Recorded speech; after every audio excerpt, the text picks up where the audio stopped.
What happens to Christians who are living in these Muslim countries during Ramadan? For instance, what would happen if a Christian were seen eating between sunrise and sundown in public during this time? Well, it depends on the location. If it's, say, in Iran or Saudi Arabia or even Pakistan, there might be some vigorous action against them of some kind from the community or the police or something. Other places, other parts of the Muslim world, maybe less so, but it's something that Christians generally refrain from doing in public. President Obama spoke about Islam promoting justice, tolerance, and dignity. How true is that for religious minorities who are living in Muslim nations?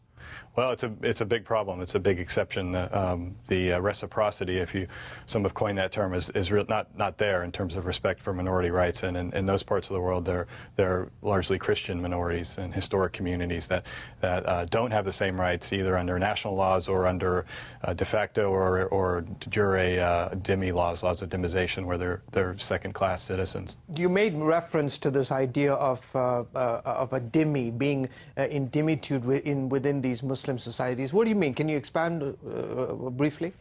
Yeah, it's a concept that's well articulated and prescribed in Islamic law of a non-Muslim who's living under the protection of Islam, under the protection of the ruler, and Sharia, the Islamic law, is governing all affairs in that land. So the Christian or the Jew would agree to a set of rules that prescribe his status, his or her status within that community. They're agreed to being protected, and in doing so, they're deferring.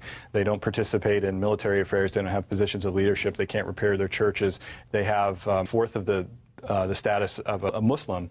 There's a whole number of things which signify their lesser status within that community, as decided and prescribed in law. The number of witnesses a Christian must have in court in order to establish their case is different from a Muslim, and in every other part of law, essentially, there's a difference is codified as well. How would you encourage Christians to pray for Muslims? Praying for them that in their prayers, that in their soul searching and looking over their lives and examining their religion, that they would see the great need of forgiveness and see that Jesus provides that.